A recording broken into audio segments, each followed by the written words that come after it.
One of the reasons why we have the Old Testament in the form that we do is, oral histories, they didn't write things down, they told stories. If we want to think about it, in a less technical terms, it's let's preserve these stories. Welcome everyone to Breaking Bread, the podcast brought to you by Apostolic Christian Counseling and Family Services. Excellent to have you along.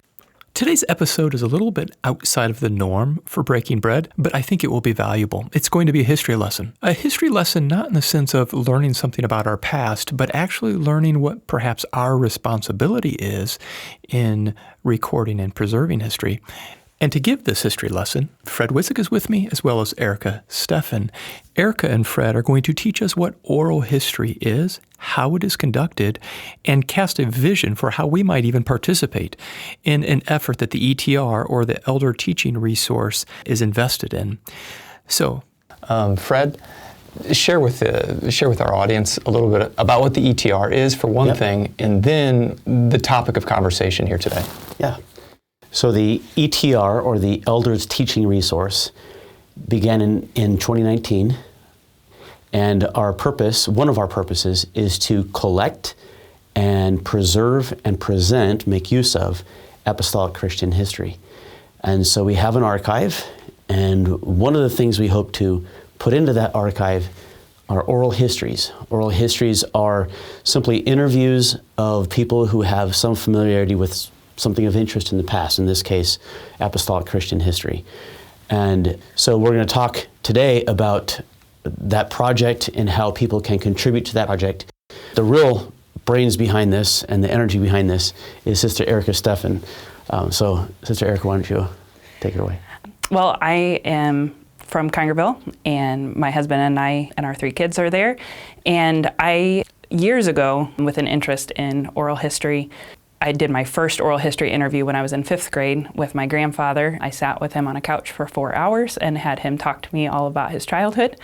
And while my family thought I was bored out of my mind, I actually was really thrilled with the opportunity, and I pursued teaching and history in college then, so I have a BA in history from Illinois State University, and there I was able to do more oral histories, kind of pursue that even more. And I had a research focus in history of memory, how history gets remembered, and I really was interested in, not to get too technical, but historiography, how history gets recorded. So memory plays a big role in that, and so oral histories are, your biggest primary source when it comes to how history has been remembered. And so now I have this opportunity that I'm really excited about to apply that to our church and see how it goes from there. So I think most of us encounter history in book form, in text form, which is great. That serves a tremendous purpose. Or maybe the first time we encounter history is at a historic site, which is also fantastic. I'm a big fan of that. But another form of history that we're probably, if we think about it, we've all experienced it, most likely in very informal ways.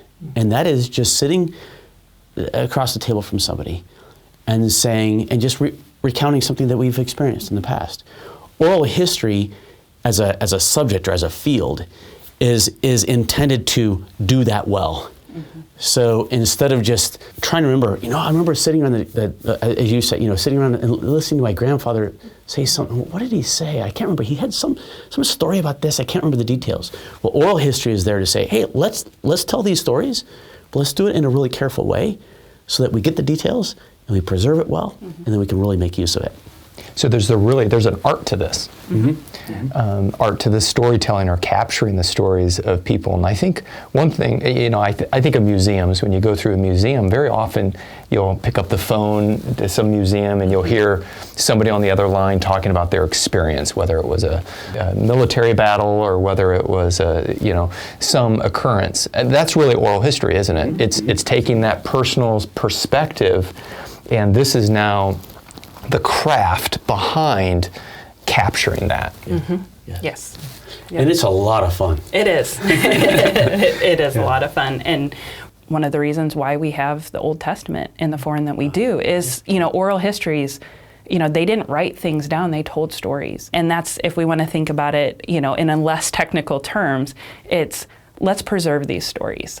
we have all these stories. We have people who have amazing memories from things, or maybe some more mundane memories, but it helps us understand. I like that you said that in the Old Testament. Just this morning, Rebecca was reading in the New Testament account of crucifixion, and she said, "Isn't that interesting, this level of detail?" And we had this conversation about the detail that was provided there, and then our conversation went to, I think the writers of the New Testament were probably pretty good storytellers. Like, it was very thoughtful. Like, they weren't winging it. They lived in an oral tradition where capturing it orally was important and conveying those details were important. So they were probably very intentional about that bit of detail. Am I right about that? Yeah, absolutely. In a day and an age where we don't, the book learning, as you mentioned, like, have I left the history to the experts type of thing, as opposed to really owning it myself? Right. Yep. Right. Yeah, I think it's probably, I also like that comics. I think oral history is probably, if you think about it, it's probably the oldest, most pervasive form of history of history recording in the history of humanity. Yeah. Because it predates the writing, the written alphabet and that sort of thing. Sure. So that really raises there's a duty there then.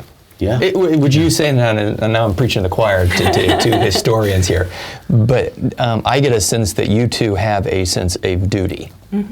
Absolutely. I have a duty to the next generation to preserve some history, to curate some history, the accuracy. I need to have a craft suitable to do that. And if I don't, shame on me. We don't want to shame anybody, but we do want to get people excited to see, how this can be used, how it can enrich not only our lives today, but for the future, the next generation. How is this going to be used? Who's going to be listening to this 20, 30, 50 years from now? Let's expand on all of that. Yeah. What do you see the purpose and the payoff to be on doing this well? I think there's several really important outcomes of doing oral history. And so I'll just speak from the ETR standpoint. There's a need, we have a need that we fulfill in various ways to know who we are as apostolic Christians. And so we're interested in what we've always done. Well, we've always done it this way. Well, in the old days, or my grandpa said that this is always the way we did it. So we have these informal little fragments of memories kind of floating around out there. And that's not bad. It's just that if you really want to get down to brass tacks and say, look, this is how our church really truly was. Well, where are you going to find that? We have some paper documentation. We have notes from elder meetings. We have the silver lining that began in the 1940s. We have there's various textual things that we can get. But really, a lot of what we're going to rely on is oral history. So from the ETR standpoint, one of the things that I feel very excited about this project is if we can get more people, and not just older people, although older people are the prime target here, if I can say it that way. But simply because they have access to the history furthest back. Yes. Yeah. And if not accessed, then that history goes away. Yes. And then we lose it, and then we're subject to random fragments of stories that get passed down that may or may not accurately reflect. It's no longer a primary source. It becomes Right. secondary, tertiary sources, not your primary source of they were there, they saw it, they had the conversation, they did the things. I'm smiling because I'm starting to twitch with primary and secondary sources. Like, my 7th grade history class, he's coming back to me. Like, I've heard this before. But that makes complete sense, right? That primary source, and we don't have access to it anymore. Wow. Yeah. So we want to access those primary sources while we still have them available. Now, the interesting point that you made is, we have the elder conference reports, and you have these primary sources of maybe polished and canonized content, right? Not only in our church, but otherwise, right, in history. These oral histories, I would have to think, are a little bit different. In what ways are they different than that? And I would imagine that comes with some pros and cons, right? There's some real value here because of its difference. Does my question make sense? Yeah. I think the value of the less formal, anecdotal, personalized experiences, and we all know, all the different personalities involved, all of the different thoughts and opinions that get expressed. You can talk to one person about their experience with an event or a subject or, some sort of topic that you can get a really wide variety of opinions and thoughts on that. And that's valuable. You could just listen to one person's take on something, but if you have this person's take and 5 other takes, how much richer the whole picture of what went on or what they experienced. Yeah, it just adds that value to have a bunch of different experiences, and you may get some insights into one person. We read in the Gospels, each Gospel writer kind of gives their take on and adds a little thing here or adds a lot of detail here where another one doesn't. And so it's just... And it may have been a part of their felt experience. Exactly. Yes. That was so important to them because of how they experienced it. Experience was the word that really stands out with what you said, which is very much a differentiation between what oral history provides and maybe what the formal, accounting... Yeah. So Matt, I have to tell you, one of the things that stood out to me when I first went to graduate school for history, actually, probably even before that as an undergraduate, I noticed that the stories being told in a history textbook differ pretty dramatically from the stories that my parents would tell about the same time period. So I would read a textbook chapter on the 1960s, and then I talked to my mom and dad about it. They had a completely different perspective. And I actually ended up doing a whole research project on this phenomenon of sort of professional elite ivory towered historians and how they tell America's past versus how a lot of the people that I knew experienced it. And I think both are valuable. The historian generally writes generalizations, but when you interview people, you get a lot of the rich texture of what the experience was actually like. And as Erica says, I think this is really key as you begin to see that, wait a minute, this little generalization may have been generally true for many people, but don't take it as gospel. There's a lot of variety in there. There's a personal touch to these some of these formal things of how we view something. When you hear the personal story, it kind of changes your outlook on what happened. I think that's exciting, and I think we all do lean forward when somebody's telling a personal story with experiences, right? That emotion. I mean, Fred, we've all done teaching, and as soon as you break into story, all of a sudden people wake up that were sleeping before, right? Oh yeah. So there is something about the human nature that we lean forward to this. I think that's exciting, and I think we've done really well. I think both of you done really well in explaining what oral history is and the advantages that it provides. Now, you've talked about it being a craft. Yeah.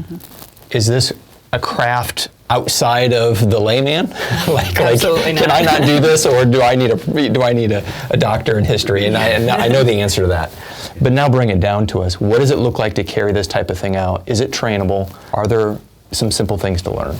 Yes, definitely. And some churches have already taken on this project and done it well. Thanks to Fred for kind of heading it off. I wasn't involved initially, but I kind of got involved after a couple other churches had done it. And I had actually listened to what they had done for a few of the interviews, and I was like, oh, this is really exciting that people are actually doing this. So yeah, it's actually a very simple process. It doesn't require a lot of material. It requires people that are willing to be on both sides of the table, the interviewer and the interviewee. So we need both. We don't just need a bunch of people that are like, oh yeah, I'll record histories. You have to have the people who are willing to share their stories too. And that will vary from person to person of how much they're comfortable of talking. But, all we can do is ask, and if we know somebody has a particular experience to share, asking, hey, would you be willing to not go on record per se of,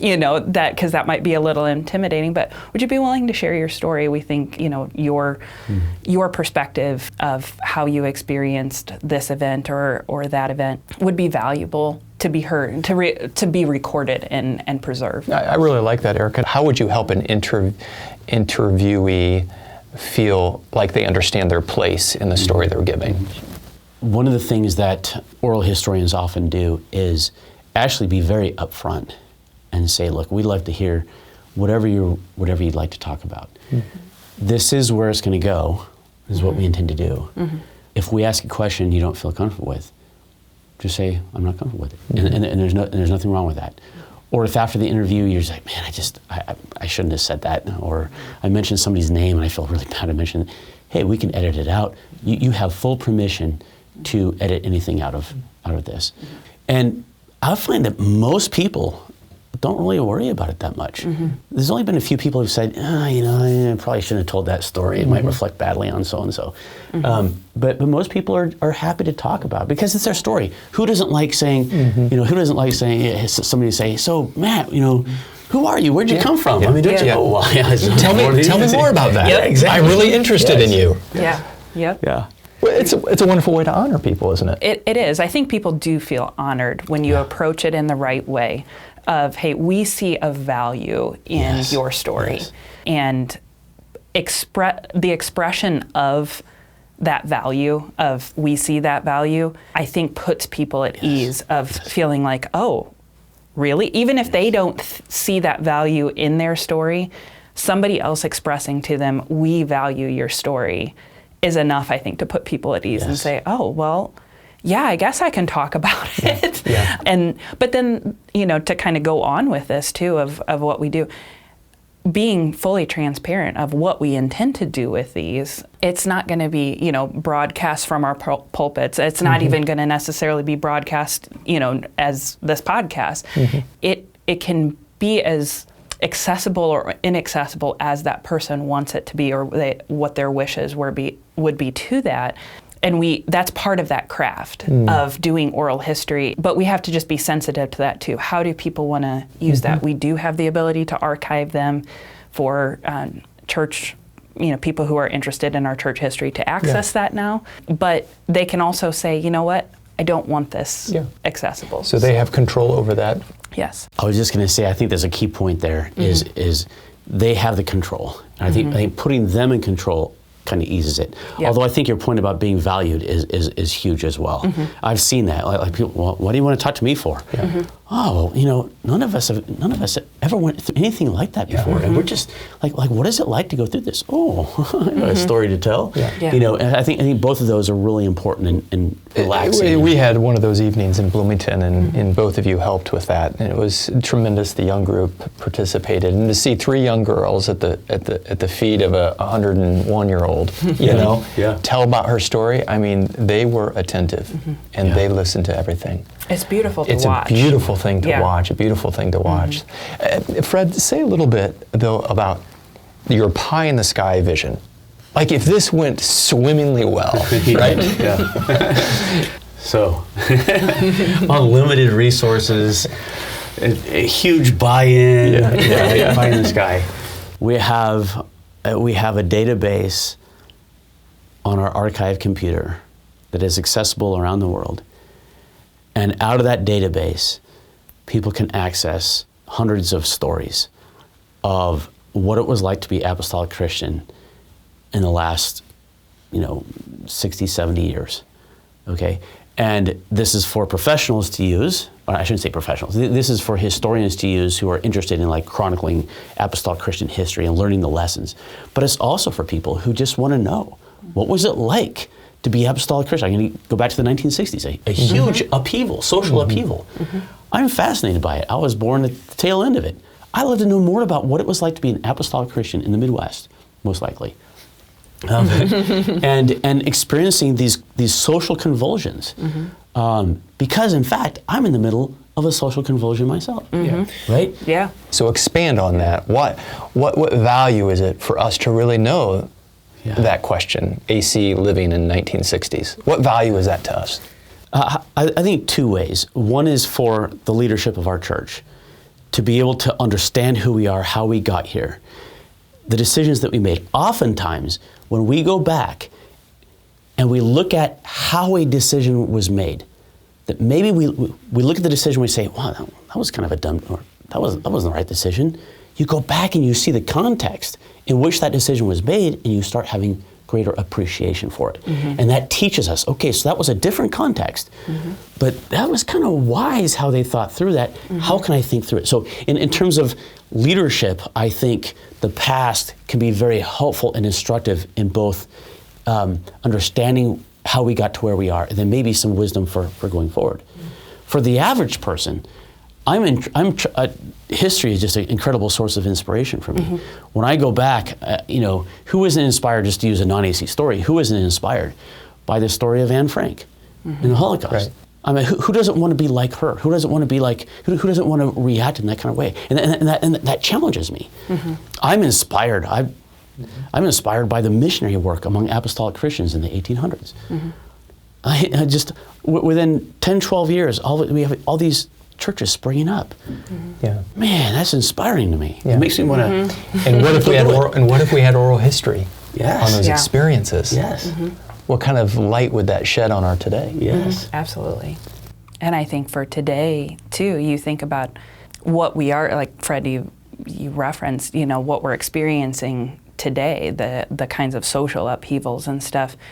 We're going to have those stories to tell, and then our children, our grandchildren, Lord willing, go back and listen to our stories, and they have, multi-generational experiences to draw on, and we have that ability now to record. We didn't have the ability 100 years ago to sit down at a table with audio-visual equipment, or not very accessible, at least to most people. We have that accessibility. You have a phone in your pocket that can record an oral history. Yeah. And so I find that really exciting, that the potential, for generations to come to glean that the information, the insight, the inspiration, like you said, and just the wisdom of the ages, of being passed on in that way, I think is really exciting. Very exciting.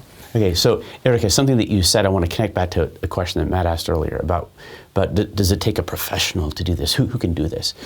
If you have or can make a personal connection with somebody else, then you can do it, right? We're going to have some videos on some techniques and some that strategies and that sort of thing that should really help you out. But really, it just takes, do you know somebody? Can you connect with somebody? What's exciting? Can you sit across the table and talk to them? What's exciting about that too, Fred, is we all have people we can connect with. Yes. And that might also cause us to say, you know what? There's a person I can contact and can ask this of that maybe some other people can't as extensively or have them feel as open with, right? Yes. That really employs us. And Matt, let me just drive this nail home here.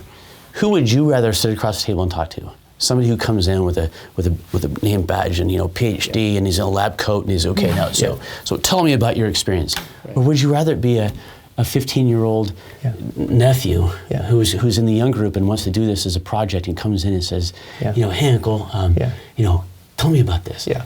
I'm picking the nephew every time. Yeah. The more personal we can get with have it in that established relationship, and that's often what it comes down to is what kind of relationship do you have with this person? You probably already have a little insight into, I know that they experienced this or they were there for this. I can probably approach them and say, hey, would you mind sharing that story? And this is a project that I'm working on, but because I know you, whether that's a relative or just a close friend or someone, from church that you've maybe you've talked about it before, and just say, you know what, really, once again, I really see a value in preserving this, in recording this. I've enjoyed talking to you about it. I think other people would enjoy hearing your story too, and this is a way we can record it, preserve it, and potentially have other people benefit from it. Yeah. Hey, Erica, before we close here, I'd like you to share, just help us with the vision. What does it look like for a person to get involved? And just provide that clarity. Sure. Well, I am happy to be the main point of contact for any individual, any young group, Bible class, even whole church group that wants to take on this kind of project and help you through that. What does it look like to set up conducting interviews? How do they want to structure that? We do intend to, Brother Fred and I would like to have some instructional training videos that we actually record to help you kind of walk through all of the more nitty-gritty details. It's not, like we've discussed, it's not overly complicated, but there are some things to point out that helps make this process go smoothly. And yeah, we want to be able to support you from, beginning to end of this project, from, the first thoughts of, do we think we can do this? And just kind of talking through, logistically, okay, what group of people are we dealing with here? Is this a whole church? Is this a smaller group? And then kind of give direction where needed to help actually get to the point of conducting the interviews. And then once they have been recorded, where do we want to go? Do we want them to go into the archive? Do we want to just keep them for that church? Our hope would be that we could put as much in that archive to be able to be accessible. But as we've discussed already, we know that there's sometimes privacy concerns or just, not very comfortable with having it widely disseminated. So we just want to be there to walk you through the process, train you in how to do it, and then, bring it to completion and see it done well. So I appreciate that, Erica. I appreciate everything that Erica's been doing. She's been volunteering her time and doing a great job kind of putting all this stuff together. And she is, as she mentioned, she is the point person. For anybody interested in this project, you'll be communicating with Erica. We do have a webpage that you can go to and find out more about the Elders Teaching Resource. That's etr.apostolichristian.org. Or easier yet, if you're interested in the Oral History Project, simply email the ETR at etr@apostolichristian.org, etr@apostolichristian.org. We'll get the email, we'll forward it on to Erica. Erica will contact you, and away you go. If you do so, let me just thank you in advance. You're doing a service to the church. I think you'll find it a service to your congregation, and I think that you'll really enjoy it. But I just want to thank you for your interest. Thank you, Fred and Erica. Telling stories on purpose and for a purpose. Exciting. Thanks. Thanks each one for listening in.